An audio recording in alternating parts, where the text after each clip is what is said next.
Le programme du disque que nous vous présentons aujourd'hui est né de deux rencontres absolument providentielles. D'une part, deux instruments historiques qui se trouvent au Musée de la musique à Paris, et d'autre part, un manuscrit complètement inédit qui est conservé ici, à la Bibliothèque nationale de France. Quand vous manipulez, vous pouvez être à l'aise, vous pouvez prendre par le cuir sans problème. Sentez-vous libre de les tourner, on peut quand même les manipuler, ils sont vraiment en bon état, donc oui. Soyez... Ouais. Et c'est un véritable émerveillement d'ouvrir ce manuscrit qui est dans un état absolument magnifique. La qualité du papier, la qualité de l'encre, la qualité de la graphie, des graphies, puisqu'il y a vraisemblablement plusieurs copistes, de se retrouver face à un document historique de cette qualité-là. Et qui est devenu vraiment une mine d'or en fait pour nous et qu'on a mis vraiment au centre de notre projet en fait.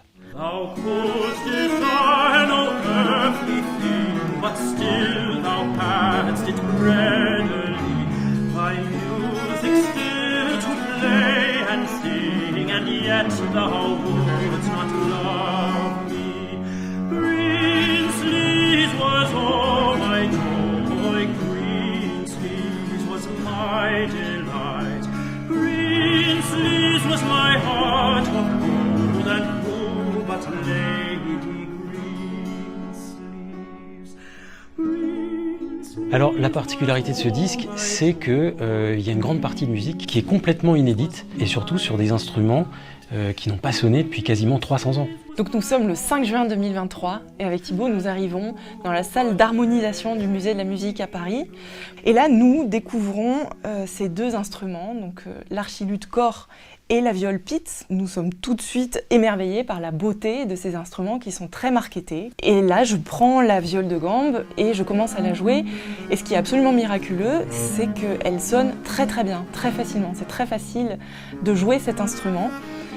Et ce qui n'est pas du tout évident, parce qu'un instrument qui est resté dans le silence pendant des siècles a tendance à être très fermé, et il faut éventuellement le jouer pendant plusieurs jours, plusieurs semaines, plusieurs mois pour qu'il s'ouvre, et là ça n'a pas du tout été le cas.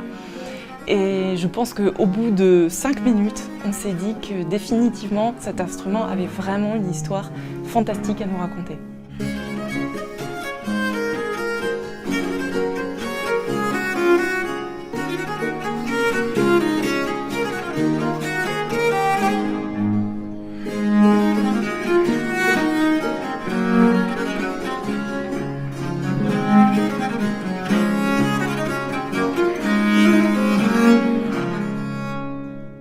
Donc la viole de gambe est une petite 6 cordes anglaise d'un luthier, John Pitts, qui l'a construite en 1679 à Londres.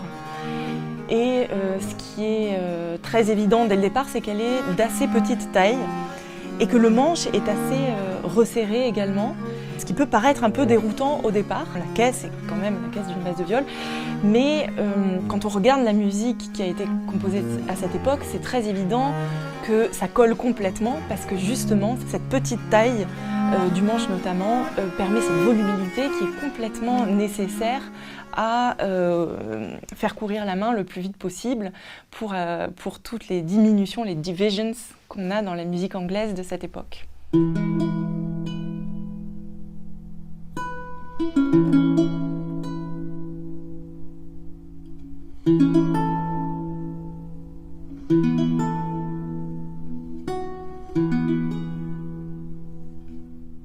Alors l'archiluth construit par Christophe Cor en 1654 à Venise est un des instruments emblématiques du Musée de la musique.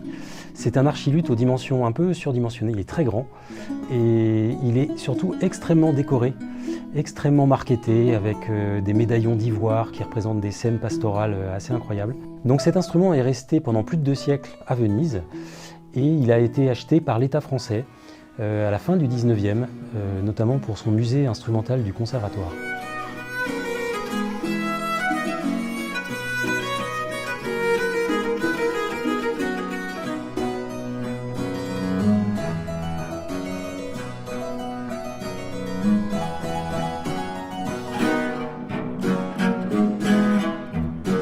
C'est un projet qui nous a tenus en haleine et vraiment nourris artistiquement pendant près de 2 ans.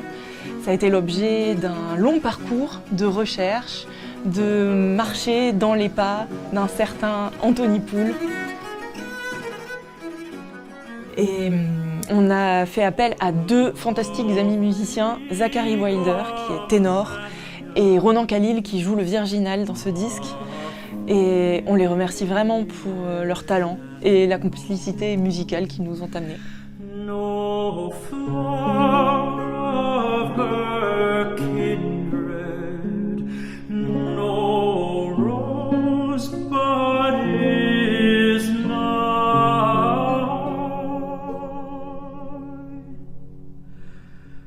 to reflect back her blushes.